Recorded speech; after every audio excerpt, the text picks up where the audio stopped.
Bienvenue à la première de nos 4 vidéos consacrées à l'essai et au diagnostic de câbles. De quoi s'agit-il? Dans le cadre de 4 petits films, nous voulons montrer dans quelle mesure l'essai et le diagnostic de câbles permettent de planifier la maintenance des liaisons câblées et ainsi en fin de compte d'éviter les coûteuses défaillances de câbles, tout en réduisant de manière sensible les coûts d'entretien des réseaux de câbles. D'autre part, nous allons nous pencher sur des méthodes de mesure éprouvées, les présenter en détail, ainsi que diverses applications possibles. Pour terminer, nous expliquerons comment réussir la mise en place du diagnostic. Chaque opérateur de réseau sait combien son réseau de câbles est primordial. En ce qui concerne l'entretien, les opérateurs de réseau de distribution sont confrontés aujourd'hui à des facteurs contradictoires, des ressources limitées, des exigences de plus en plus élevées en matière de sécurité d'approvisionnement, ainsi que des réseaux de plus en plus âgés et complexes. D'un côté, les budgets disponibles pour l'entretien sont en constante diminution. De l'autre, la réduction des tarifs due à la libéralisation renforce la pression sur les coûts, sans compter que les capacités en personnel ont tendance à diminuer. En même temps, les attentes des clients en matière de qualité des réseaux et de la fiabilité d'approvisionnement sont en nette croissance, ce qui entraîne une demande pour des réseaux de câbles toujours en bon état, sans défaut, et la prévention de toute panne. En outre, les réseaux moyenne tension gagnent constamment en complexité car ils sont interconnectés et régulièrement modifiés. Ceci conduit les liaisons câblées à être constituées des types de câbles les plus différents, des boîtes de jonction et des terminaisons les plus diverses. De plus, les degrés de vieillissement varient en fonction des segments de câbles considérés. La solution à cette problématique, c'est l'entretien basé sur l'état, dont les données nécessaires sont fournies par le diagnostic de câble. Que savons-nous déjà sur le diagnostic de câble? Un mythe répandu et tenace affirme que le diagnostic de câble est cher, complexe et que sa rentabilité est plus que douteuse puisqu'il n'y a de toute façon que très peu de défauts. Regardons cela plus en détail. Essayons de faire la lumière sur l'intérêt du diagnostic de câble sur les plans techniques et financiers. Le diagnostic de câble est très largement employé dans le cadre du contrôle de réception des nouvelles liaisons câblées. De plus en plus de compagnies d'énergie remplacent le simple essai en tension par l'essai en tension intelligent, le smart testing. Cela signifie que dans le cadre du Monitored Within Test, une mesure de diagnostic est effectuée en même temps que l'essai en tension. Cela fait gagner du temps et fournit de précieuses informations pour la gestion des installations. En effet, les utilisateurs reçoivent une image très claire de la qualité des travaux de montage réalisés. Les défauts de montage sont ainsi révélés très tôt et peuvent être de ce fait éliminés avant l'expiration de la période de garantie. Concernant le contrôle des câbles usagés, on distingue entre une évaluation de l'état de câble critique et le contrôle des câbles après réparation. L'évaluation des câbles assure une connaissance approfondie de l'état du réseau, ouvrant ainsi la porte à une planification des mesures d'entretien.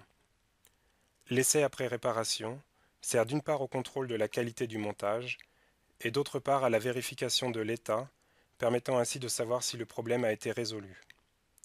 Ainsi, il est possible de faire valoir ses droits au titre de la garantie avant l'expiration de celle-ci, d'améliorer la qualité de la liaison câblée et enfin de réduire les coûts induits.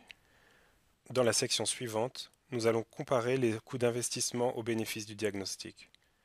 Sur un plan financier, les sommes à investir sur une période de 10 ans peuvent être planifiées de la manière suivante.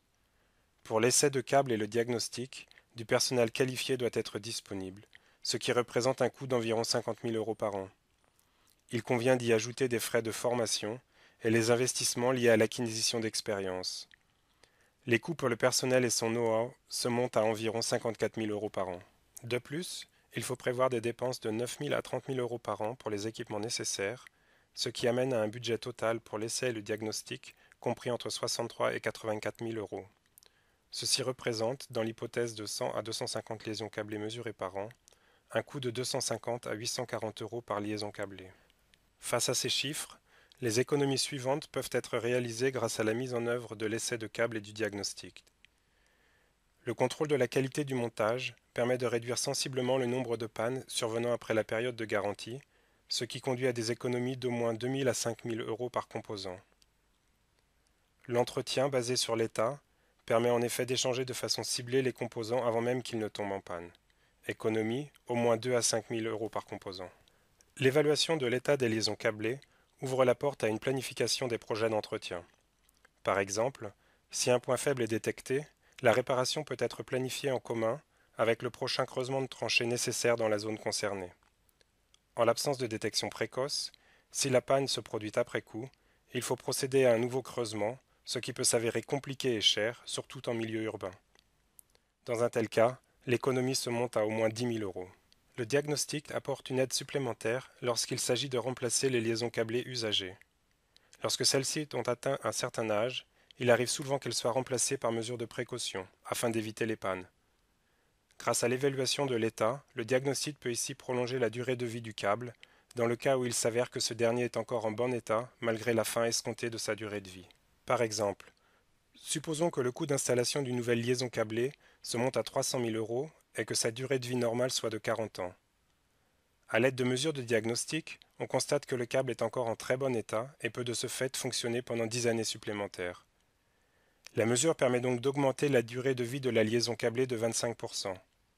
Si cela s'applique à plusieurs liaisons câblées, des économies de plus de 100 000 euros par an sont possibles. De plus, rien n'empêche de ne remplacer que des sections partielles au lieu de la liaison câblée tout entière. Ceci a déjà été réalisé à plusieurs reprises avec succès, comme par exemple dans le cas d'un utilisateur de la technologie VLF Trucinus Bauer, qui a été en mesure, grâce au diagnostic de câble, de ne remplacer qu'une section partielle de 618 mètres, au lieu de l'intégralité de la liaison câblée de 1945 mètres, réalisant ainsi une économie de 132 000 euros. Si l'on compare les coûts d'investissement aux bénéfices, il apparaît clairement que le potentiel de retour sur investissement de l'essai et du diagnostic est considérable. On voit également très bien les importantes économies dues à la prolongation de la durée de vie des câbles, leur remplacement partiel, et non seulement, comme supposé au départ, à la prévention des défauts. Ainsi, le mythe affirmant que le diagnostic de câble est cher et non rentable est formellement démenti. Dans la vidéo suivante, nous présenterons les normes et les principes de base du diagnostic, ainsi que les méthodes de mesure. Nous nous pencherons sur les applications, ce qui nous permettra d'analyser le mythe de la complexité.